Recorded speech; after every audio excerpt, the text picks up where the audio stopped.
किसी ने क्या खूब कहा है कि जंगल में जो सीधे पेड़ होते हैं वे सबसे पहले काटे जाते हैं और जो टेढ़े मेढ़े होते हैं वे सदियों तक खड़े होते हैं।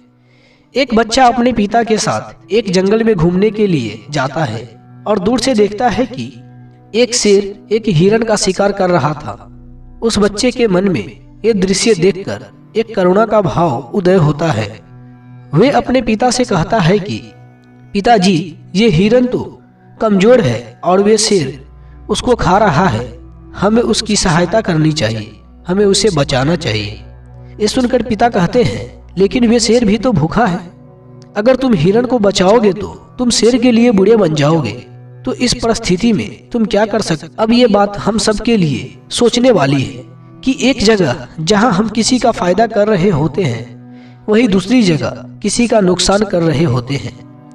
जैसे एक सिक्के का दो पहलू होता है, उसी तरह अच्छाई और बुराई का भी दो पहलू होता है। सवाल यह है कि आदमी को कोई अच्छा काम करना हो तो, अच्छा बनना हो तो वो किस तरह काम करेगा जो किसी को हानि न पहुंचे। तो आज की जो ये कहानी सुनाने वाला हूँ, इसमें आपको कर्मों का पूरा ज्ञान मिलेगा कि असल में कर्म क्या है, अच्छे कर्म क्या होते हैं। तो चलिए कहानी शुरू करते हैं। बात उस समय की है जब गुरुकुल में शिष्य हुआ करते थे, वहीं पे रहा करते थे, वहीं पे पढ़ाई किया करते थे।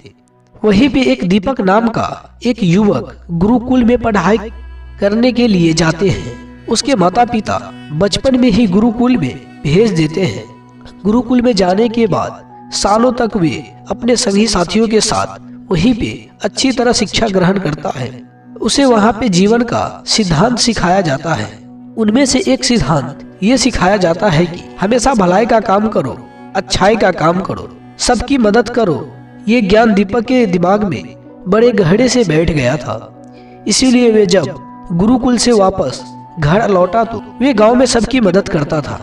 कोई भी व्यक्ति उसे कोई काम करने को कहता, वे मना नहीं करता। लेकिन जैसे जैसे समय बीतता गया, एक दिन उसने छुपके से सुना कि गांव के कुछ लोग उसका मजाक बना रहे थे। वे सब कह रहे थे कि वे तो फायदा उठाने के लिए है, उसका लाभ उठाओ जितना हो सके। वे किसी को काम को मना नहीं करता है, दूसरे के काम करने के लिए अपना काम तक छोड़ देता है। बताओ कितना मूर्ख है। ये सुनने के बाद दीपक के कानों में खून उभर आया। वे सच्चे दिल से सबकी मदद कर रहा था, लेकिन बदले में उसे क्या मिला, ये सुनकर उसका दिल दहल गया और उसने मन ही मन में निश्चय किया कि आज के बाद वे किसी का भी मदद नहीं करेगा। और अब दीपक गांव का ऐसा युवक बन गया था जो किसी का भी मदद नहीं करता था, चाहे वे कितने भी परेशानी में क्यों न हो। दीपक के ये बदलाव देखकर सभी गांव वाले आश्चर्यचकित हो गया। कल तक जो दया का सागर था, इतना दयालु था, कुछ ही समय इतना निर्दय बन गया। ये देखकर दीपक के माता पिता भी बहुत चिंतित थे। उन्होंने एक दिन अपने बेटे से पूछा, ऐसी क्या बात हो गई जो तुम इतना बदल गए हो, तुम इतना क्यों बदल गए हो? तो दीपक ने कहा, इस जमाने में किसी की भलाई करके कुछ हासिल नहीं होने वाली है।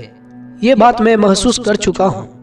मैंने जीवन में जितना भी गुरुकुल से शिक्षाएं ग्रहण की है, वे सब बेकार चली गई है, क्योंकि ये संसार किसी की नहीं है। यहाँ सच्चे दिल से कोई किसी का मदद करते हैं तो वे लोग उसे बेवकूफ़ समझते हैं। और ये कहते दीपक के आंखों में आंसू आ गया और इसके बाद दीपक बहुत परेशान रहने लगा। माता पिता पहले वाला दीपक चाहता था जो सब लोगों का मदद करता था, लेकिन उनका बेटा कहीं दूर निकल चुका था। दिन पर दिन हालत और भी गंभीर हो गई। एक दिन उसके माता पिता को पता चला कि पड़ोस के एक गांव में एक बौद्ध भिक्षु आया हुआ है और वे मानव स्वभाव के बारे में सारी बातें बता सकता है। इसीलिए दीपक के माता पिता दीपक को साथ लेकर उस बौद्ध भिक्षु के पास पहुंच गए। जब वे उस गांव में प्रवेश किए तो एक औरत एक बौद्ध भिक्षु को बहुत जला कटा सुना रही थी। वे उसे कह रही थी कि इसके पास कोई काम नहीं है, इसे शर्म नहीं आता, सुबह सुबह भीख मांगने के लिए दरवाजे पे आ जाता है, अपना काम तो नहीं करता और दूसरे को भी नहीं करने देता है। पता नहीं ऐसे ही कई कटु वचने उसे सुना रही थी। लेकिन बौद्ध भिक्षु तो भिक्षा मांगकर ही खाते हैं। उन्हें तो सब कुछ सहना पड़ता है। इसीलिए बौद्ध भिक्षु एकदम शांत रहा। उसमें क्रोध का भाव थोड़ी भी नजर नहीं आई और उसे उस घर में भिक्षा नहीं मिला तो वे दूसरे घर के तरफ निकल गया। ये सारा दृश्य दीपक भी देख रहा था। उसके बाद उसके माता पिता उस गांव के लोगों से पूछकर उस बौद्ध भिक्षु के ठिकाने पे पहुंचते हैं। वहां पे पहुंचते हैं तो देखते हैं कि वे वही बौद्ध भिक्षु है जो गांव से भिक्षा मांगकर वापस लौट आया था, जिसे वे औरत जली कटी सुना रही थी। दीपक और उसके माता पिता उसे प्रणाम कर वहीं बैठ गए। उसके बाद दीपक के माता पिता ने उसे सारी बातें बताई। उन्होंने अपने बेटे का जिक्र किया और सारी बातें बयां कर दी। यह हमारा बेटा पहले बहुत दयालु हुआ करता था, सबकी मदद किया करता था, लेकिन अचानक पता नहीं इसे क्या हो गया। ये किसी की भी मदद नहीं करता है। इसके सामने कोई मर भी रहा हो तो ये उसे पानी तक नहीं पिलाता है। पता नहीं क्या हो गया, हम कुछ समझ नहीं पा रहे हैं। ये बदलाव अचानक से हुआ है।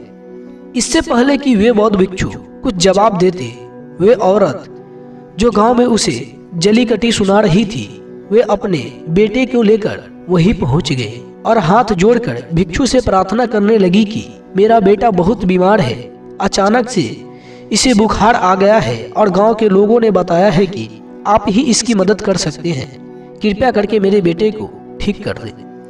ये सुनकर वे बौद्ध भिक्षु तुरंत उस बच्चे के उपचार में लग गया और कुछ देर बाद वे बच्चा स्वस्थ हो गया। ये सब देखकर वे औरत उन्हें कुछ भिक्षा देकर प्रणाम कर वहां से वापस चली जाती है। ये दृश्य दीपक भी देख रहा था। दीपक के मन में एक सवाल उठ रहा था, लेकिन वे उसका जवाब नहीं ढूंढ पा रहा था। तो उसने उस बौद्ध भिक्षु से पूछा, शायद आपने पहचाना नहीं, ये वही औरत थी जो आपको जली कटी सुना रही थी, जो गांव में आपको भिक्षा देने से मना कर रही थी। शायद आपने उसे पहचाना नहीं तो आप उसकी मदद नहीं करते। ये सुनकर वे बौद्ध भिक्षु मुस्कुराने लगा।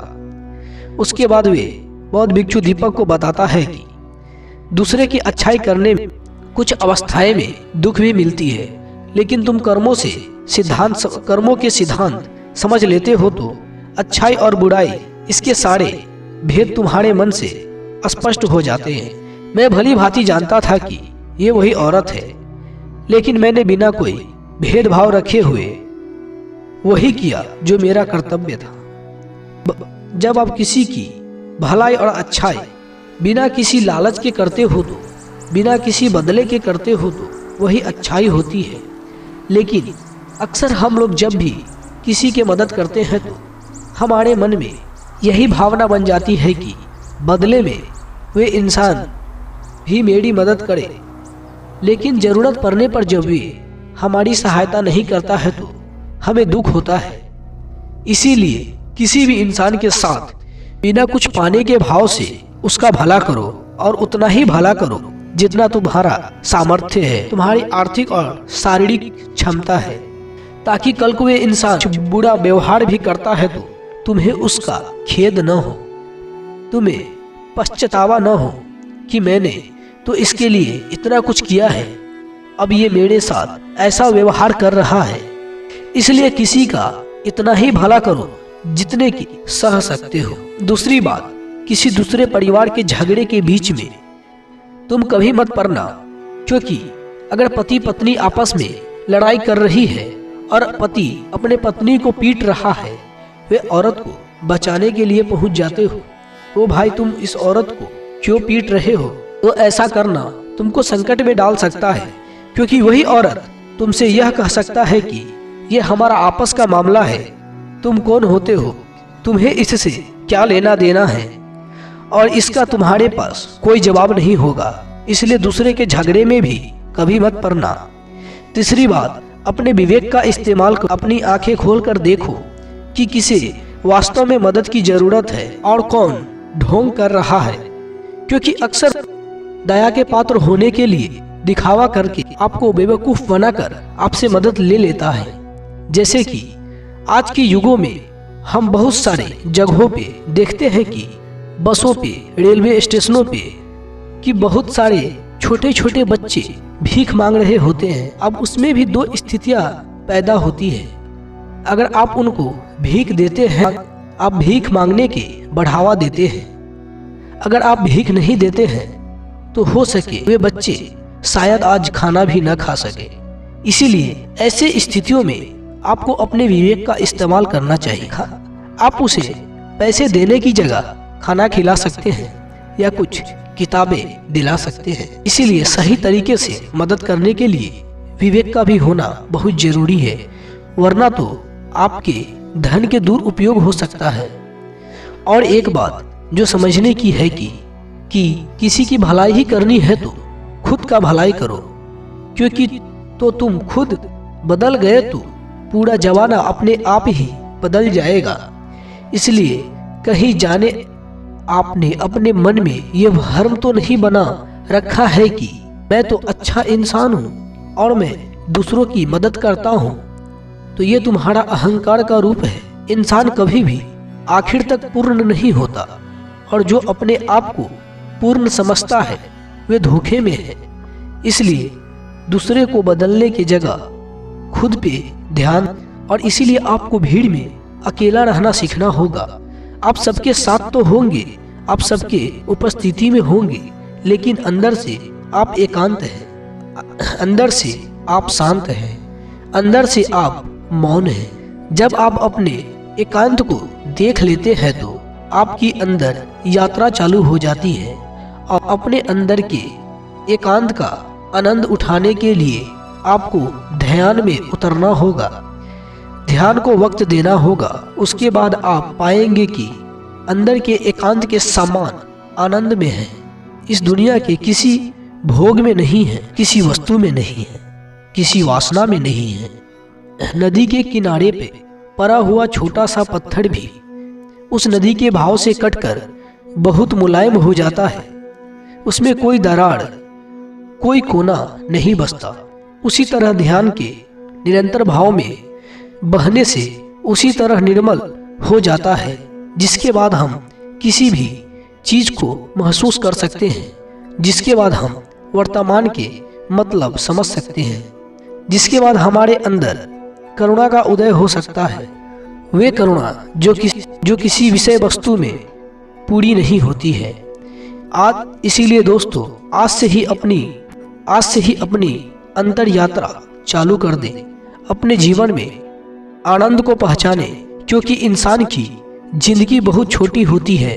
पता नहीं कब आखिरी सांस आ जाए, तो जीवन के जो पल बचे हैं उसे एकदम आनंद में बिताओ।